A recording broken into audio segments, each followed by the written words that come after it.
Students, last lecture में हमने rest and motion discuss किया था। आज दो टॉपिक कवर करने वाले हम। पहले फिजिकल क्वांटिटी, उसके बाद डिस्टेंस और डिस्प्लेसमेंट के बारे में डिस्कस करेंगे। तो सबसे पहले फिजिकल क्वांटिटी की बात कर लेते हैं। फिजिकल क्वांटिटी क्या होती है, उसकी डेफिनेशन क्या है। तो मैं पहले एक बेसिक सा डेफिनेशन लिखता हूँ। तो anything which we can measure is known as physical quantity. Anything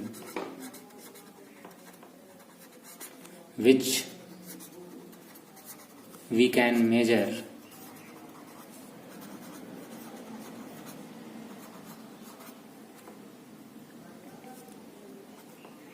is known as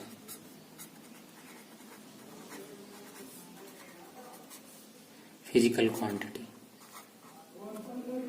तो फिजिकल क्वांटिटी का डेफिनेशन क्या है? कोई भी ऐसी चीज जिसको आप मेजर कर पाओ।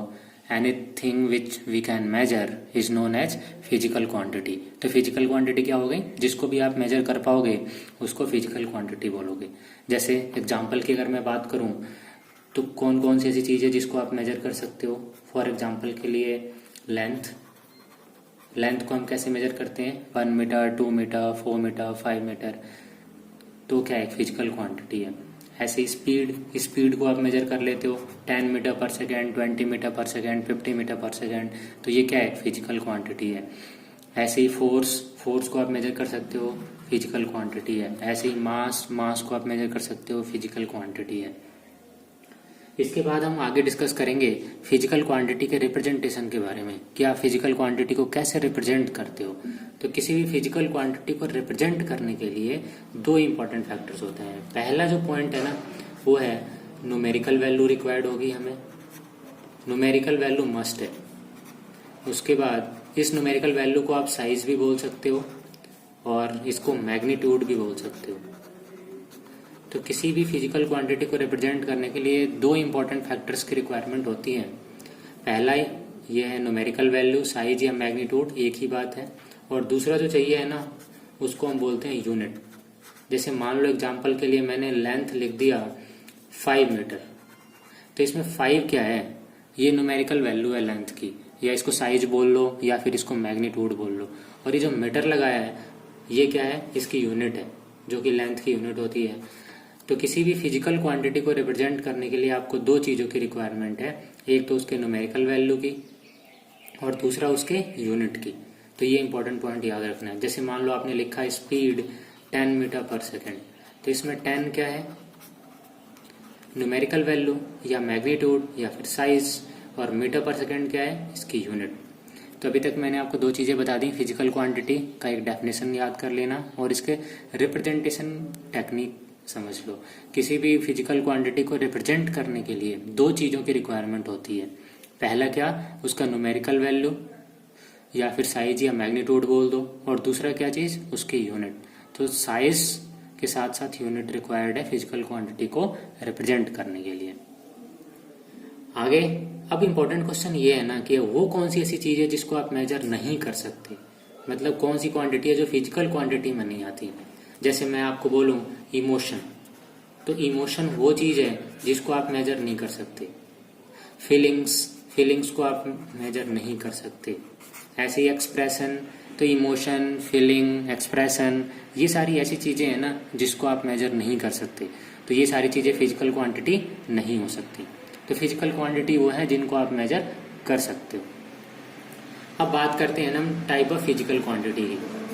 तो देखो, मेनली फिजिकल क्वांटिटी दो टाइप्स की होती हैं, स्केलर क्वांटिटी और vector quantity. Scalar quantity and vector quantity, ये दो टाइप की होती हैं। वैसे एक टेंसर भी है, बट टेंसर अभी आपके स्कोप में नहीं है, तो टेंसर को अभी हम डिस्कस नहीं करने वाले। अभी हम ओनली फोकस करेंगे स्केलर क्वांटिटी और वेक्टर क्वांटिटी पे। तो याद रखो, फिजिकल क्वांटिटी कितने टाइप की? दो टाइप की, स्केलर क्वांटिटी और वेक्टर क्वांटिटी। स्केलर वो क्वांटिटी है जिनमें ओनली क्या होगा? मैग्नीट्यूड। वैसी क्वांटिटी जिनके रिप्रेजेंटेशन के लिए हमें ओनली मैग्नीट्यूड की जरूरत हो, वो कौन सी है? स्केलर क्वांटिटी है। और वो क्वांटिटी जिनके लिए हमें मैग्नीट्यूड भी चाहिए और साथ में डायरेक्शन भी रिक्वायर्ड है। तो मैग्नीट्यूड भी चाहिए हो और साथ में अगर डायरेक्शन भी चाहिए हो तो ऐसी क्वांटिटी को हम क्या बोलेंगे, वेक्टर क्वांटिटी।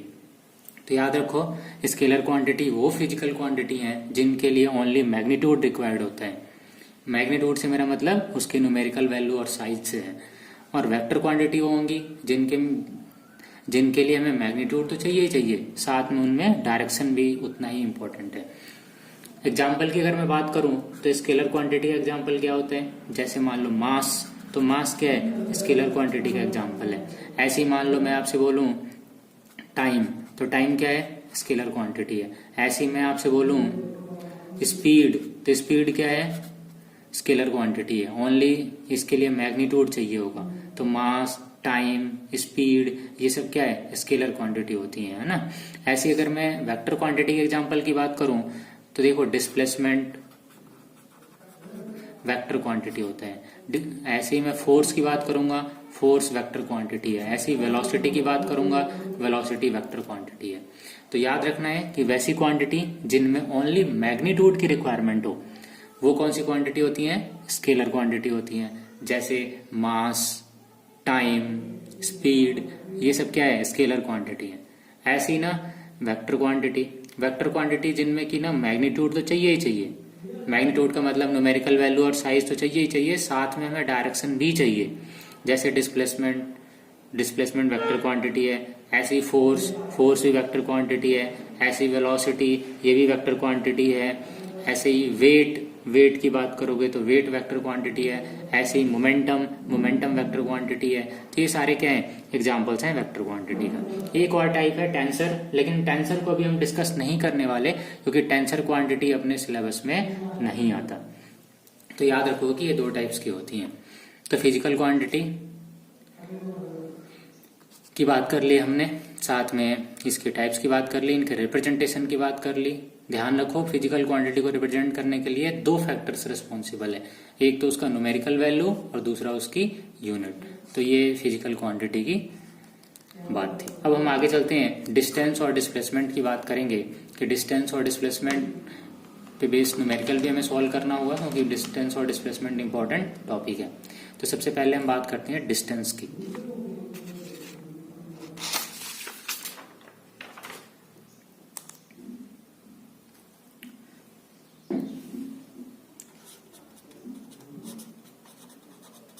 सबसे पहले बात करेंगे डिस्टेंस की। तो डिस्टेंस क्या होता है, it is the actual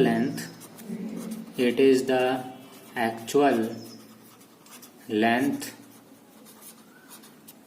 of the path covered. It is the actual length of the path covered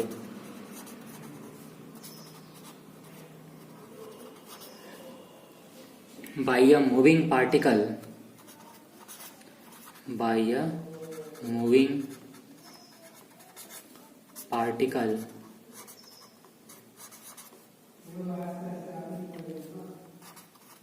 in a given interval of time. तो डिस्टेंस क्या है, it is the actual length of the path covered by a moving particle in a given interval of time. तो distance क्या होता है, actual length होता है। इसको आप ना बेटर एग्जांपल से समझ सकते हो। जैसे मान लो कि एक पार्टिकल है और वो पार्टिकल ए से बी तक गया, फिर वो बी से सी तक गया। तो जो पार्टिकल का एक्चुअल पाथ है वो क्या है, A B plus B C. तो ये उसका डिस्टेंस कवर्ड है। अगर मैं इसके डिस्प्लेसमेंट की बात करूंगा तो ये शॉर्टेस्ट डिस्टेंस होगा। लेकिन डिस्टेंस क्या होता है, it is the actual length of the path covered by a moving particle in a given interval of time. किसी गिवन इंटरवल ऑफ टाइम में जो एक्चुअल पाथ लेंथ है, एक्चुअल जो लेंथ है जो पाथ कवर हुआ है उसका, उसी को हम क्या बोलेंगे, डिस्टेंस कवर बोलेंगे, है ना। तो एक बात जरूर यहाँ ध्यान रखना, यहाँ पे पाथ कवर्ड या फिर ट्रेवल्ड वर्ड यूज करना वेरी इंपॉर्टेंट है, क्योंकि जो बॉडी है, जो ऑब्जेक्ट है, वो कितना डिस्टेंस ट्रेवल कर रही है, मतलब कितना उसने एक्चुअल में ट्रेवल किया है, या एक्चुअल में कौन सा पाथ कवर किया है उसका जो लेंथ है वही डिस्टेंस होता है। तो डिस्टेंस के लिए पाथ कवर्ड या फिर ट्रेवल्ड वर्ड यूज करना इंपॉर्टेंट होता है। तो डेफिनेशन मैंने एक नोट किया है, इसको एक बार याद करना। It is the actual length of the path covered by a moving particle in a given interval of time. तो ये कर लेना। एग्जाम्पल से याद रखो, डिस्टेंस एक्चुअल पाथ कवर्ड है। मान लो कि कोई पार्टिकल ए से सी तक पहुंचा, तो इसका डिस्टेंस क्या है, A B plus B C, जो उसने पार्टिकल ने एक्चुअल में ट्रेवल किया है। बात करें डिस्टेंस की, तो डिस्टेंस ना स्केलर क्वांटिटी है। डिस्टेंस कैसा, स्केलर क्वांटिटी। डिस्टेंस के रिप्रेजेंट में या डिस्टेंस को रिप्रेजेंट करने के लिए आपको डायरेक्शन बताने की जरूरत नहीं है। ये actual length of the path covered है। अगर मैं इसके यूनिट की बात करूं, तो जो डिस्टेंस है ना, इसका यूनिट क्या होता है। ऐसा यूनिट की बात करोगे तो ये मीटर लेते हैं, मीटर में इसको रिप्रेजेंट करते हैं। तो याद रखो, डिस्टेंस एक स्केलर क्वांटिटी और साथ में इसकी यूनिट क्या है, मीटर है।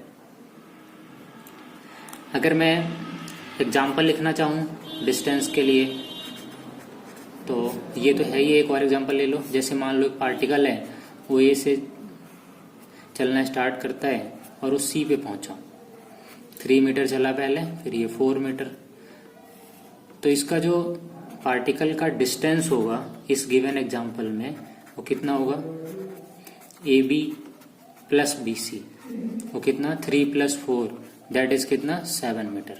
तो डिस्टेंस क्या होता है कि बॉडी ने या फिर पार्टिकल ने या ऑब्जेक्ट ने एक्चुअल में कितना डिस्टेंस कवर किया है। जैसे मान लो पार्टिकल ए से चल के सी पे पहुंचा वाया बी के थ्रू गया है, तो इसका एक्चुअल डिस्टेंस कितना होगा, 3 + 4 दैट इज 7 मीटर।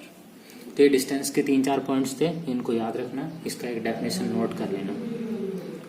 अब हम बात करेंगे ना डिस्प्लेसमेंट की। व्हाट इज डिस्प्लेसमेंट, डिस्प्लेसमेंट क्या है, इसका क्या डेफिनेशन होना चाहिए और साथ में डिस्प्लेसमेंट क्या होता है।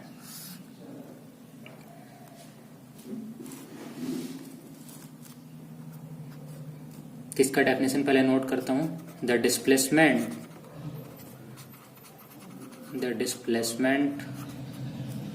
Of an object, the displacement of an object is the shortest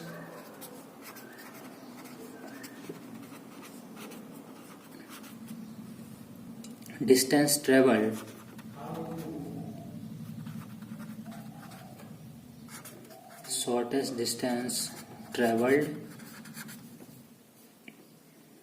between the initial and final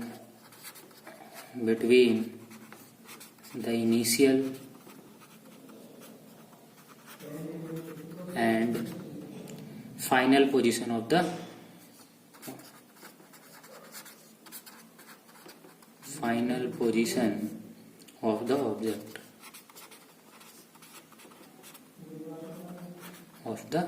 object। तो डिस्प्लेसमेंट क्या है, the displacement of an object is the shortest distance travelled between the initial and final position of the object. And displacement क्या होता है, 2 points के बीच में, means के initial और फाइनल पोजीशन के बीच में जो शॉर्टेस्ट डिस्टेंस है उसको हम क्या बोलते हैं, डिस्प्लेसमेंट बोलते हैं। जैसे मैं आपको अगर एक एग्जाम्पल से बताऊं, तो देखो मान लो कि एक पार्टिकल है, वो, इसका एक एग्जाम्पल बताता हूं। जैसे मान लो एक पार्टिकल है, वो ए से चलना शुरू करता है और वो कहाँ पहुंच गया, सी पे। ये चला इधर मान लो 3 मीटर, इधर चला है कितना, 4 मीटर। तो पार्टिकल का जो डिस्टेंस होगा वो तो 3 + 4 7 होगा, बट जो डिस्प्लेसमेंट है ना, ये शॉर्टेस्ट डिस्टेंस होगा, ये वाला।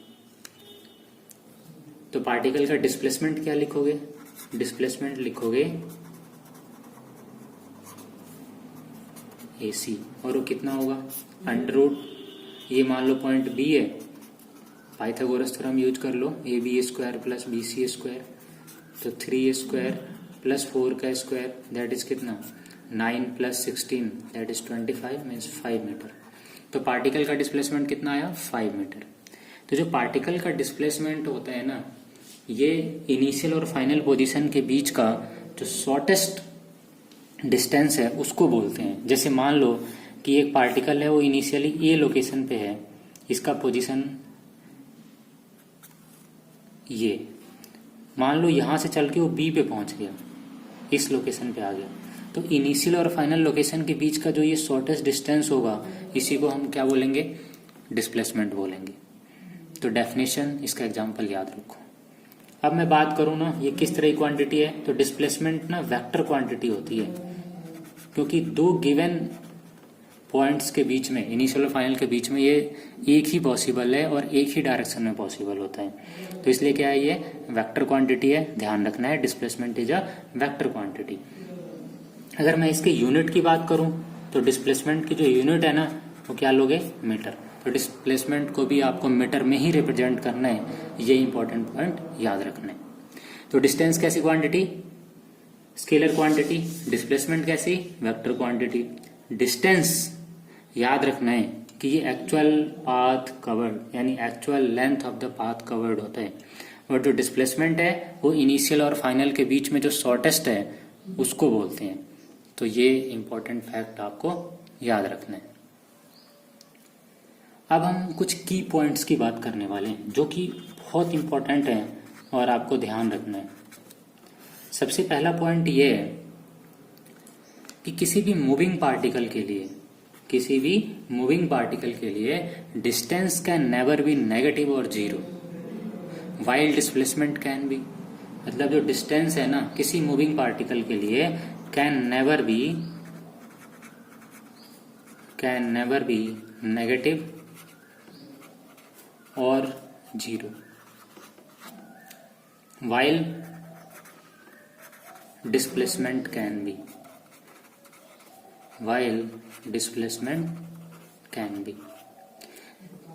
मतलब ये कि किसी मूविंग पार्टिकल के लिए जो डिस्टेंस है, distance can never be negative और जीरो, डिस्टेंस कभी भी नेगेटिव नहीं होगा और साथ में जीरो नहीं होगा, बट जो डिस्प्लेसमेंट है वो जीरो हो सकता है, साथ में नेगेटिव भी हो सकता है। तो ये इंपॉर्टेंट पॉइंट याद रखना है ना। सेकंड पॉइंट, किसी मूविंग पार्टिकल के लिए ध्यान रखना है distance can never be negative और जीरो। कोई पार्टिकल मूव कर रहा है तो उसका डिस्टेंस जीरो नहीं हो सकता, नेगेटिव नहीं हो सकता, बट जो डिस्प्लेसमेंट है वो जीरो भी हो सकता है, नेगेटिव भी हो सकता है। मीन्स अगर आप यूं बोलो तो डिस्टेंस को आप क्या बोल सकते हो, डिस्टेंस को बोलोगे always greater than zero, but जो डिस्प्लेसमेंट है, ये डिस्प्लेसमेंट ग्रेटर देन जीरो भी होगा, लेस देन जीरो भी होगा, इक्वल टू जीरो भी होगा। मैं इसको एक एग्जांपल से बताता हूं। जैसे मान लो कि एक पार्टिकल है वो सर्कल के ऊपर चल रहा है ऐसे, तो यहां से चल के वो वन कंप्लीट रोटेशन करने के बाद यहीं पहुंच गया, तो क्या हुआ, उसका डिस्प्लेसमेंट जीरो हो गया, जहां से चला वहीं पहुंच गया, तो इसका मतलब उसका डिस्प्लेसमेंट क्या है, जीरो।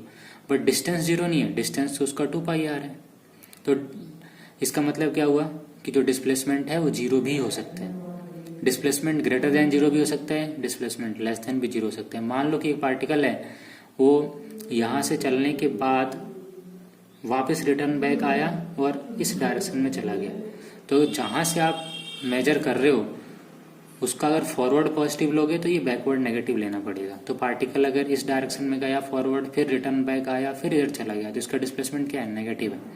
तो पार्टिकल का डिस्प्लेसमेंट नेगेटिव भी हो सकता है, पार्टिकल का डिस्प्लेसमेंट जीरो भी हो सकता है। पार्टिकल अगर जहां से चलना शुरू करे वापस वहीं पहुंच जाए तो उसका डिस्प्लेसमेंट जीरो हो जाएगा। तो याद रखना है कि पार्टिकल का डिस्प्लेसमेंट ग्रेटर देन जीरो तो पॉसिबल है ही है, लेस देन जीरो भी हो सकता है और इक्वल टू जीरो भी हो सकता है। तो दो इंपॉर्टेंट फैक्ट बताए मैंने, इन दोनों को आपको याद रखना है।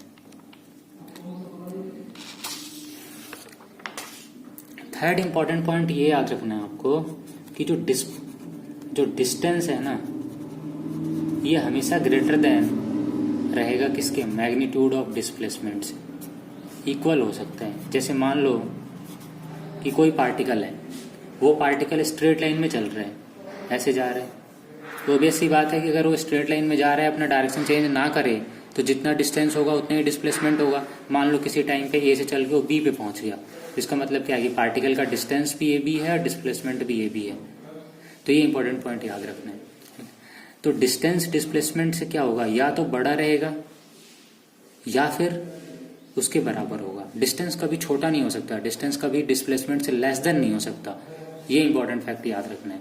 मान लो कि पार्टिकल क्या होता कि ए से बी तक जाने के बाद वापस रिटर्न बैक आने लगता, यहां पहुंच जाता पी पॉइंट पे, पहले ए से बी गया फिर वापस पी पे पहुंच गया।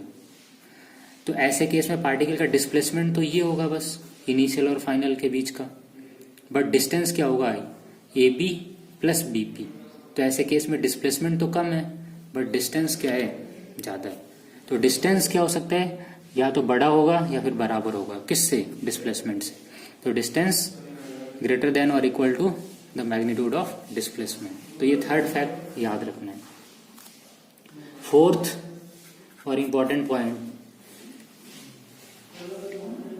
जो डिस्टेंस है ना, can never decreases with time. इसको लिख देता हूं, distance can never decreases with time, decreases with time, but displacement can, but displacement can।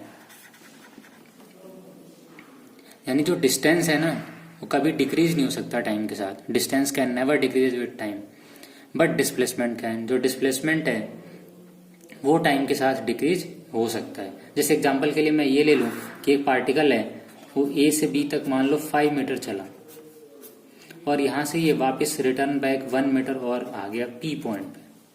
तो इसका डिस्टेंस कितना लिखोगे, डिस्टेंस लिखोगे 5 + 1 6 मीटर। बट जो डिस्प्लेसमेंट लिखोगे ना,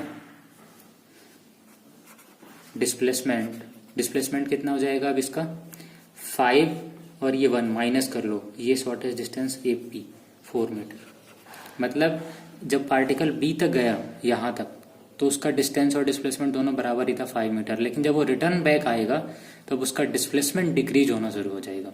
तो कहने की बात यह है ना कि जो डिस्टेंस है वो कभी डिक्रीज नहीं होता टाइम के साथ, डिस्टेंस हमेशा इंक्रीज होता है, बट डिस्प्लेसमेंट क्या होता है, डिक्रीज हो सकता है टाइम के साथ। तो अगर मैं आपसे ये बोलूं कि ये ग्राफ गिवन है और ये डिस्टेंस वर्सेस टाइम का ग्राफ है और डिस्टेंस डिक्रीज हो रहा है टाइम के साथ, तो ये ग्राफ गलत है, क्योंकि डिस्टेंस कभी टाइम के साथ डिक्रीज नहीं हो सकता। तो ये इंपॉर्टेंट फैक्ट याद रखना है। तो अगर आपको कोई न्यूमेरिकल आता है तो डिस्प्लेसमेंट निकालने के लिए आपको क्या करना है, डिस्प्लेसमेंट निकालने के लिए आपको शॉर्टेस्ट डिस्टेंस निकालना है इनिशियल और फाइनल पोजीशन के बीच का। ये इंपॉर्टेंट पॉइंट याद रखें, इनिशियल और फाइनल पोजीशन के बीच का। और अगर आपसे आता है डिस्टेंस निकालने को तो length of actual path covered है, जो एक्चुअल पाथ कवर्ड होगा उसका लेंथ होगा। जैसे मान लो एक पार्टिकल है वो 2.5 रिवॉल्यूशन ले रहा है सर्कल के ऊपर, एक कंप्लीट रिवॉल्यूशन, फिर दूसरा कंप्लीट रिवॉल्यूशन, फिर हाफ रिवॉल्यूशन, मतलब उसने 2.5 रिवॉल्यूशन पूरा किया। तो अब इसका डिस्प्लेसमेंट कितना होगा, डिस्प्लेसमेंट ये इनिशियल और फाइनल के बीच का शॉर्टेस्ट डिस्टेंस होगा, दैट इज डायमीटर। डिस्प्लेसमेंट तो ए बी होगा, बट जो उसका डिस्टेंस होगा वो कितना होगा, एक रिवॉल्यूशन का 2πr, दूसरे का भी 2πr और फिर आधे का πr। तो ऐसे केस में जो डिस्टेंस होगा वो कितना लिखोगे, after completing 2.5 revolution. First revolution में वो कितना डिस्टेंस कवर करेगा, 2πr, दूसरे में भी 2πr और फिर हाफ πr। तो ये टोटल उसका डिस्टेंस है, बट डिस्प्लेसमेंट कितना है, इनिशियल और फाइनल के बीच का शॉर्टेस्ट डिस्टेंस, तो कितना होगा ए बी, जो कि डायमीटर के बराबर होगा। तो न्यूमेरिकल करते टाइम ये छोटे छोटे पॉइंट्स याद रखने। Hope you will get it. Notes complete कर लेना इसके। Thanks for watching. Next video में हम इसके न्यूमेरिकल्स की बात करेंगे, कुछ न्यूमेरिकल्स प्रॉब्लम सॉल्व करेंगे इसके। थैंक्स।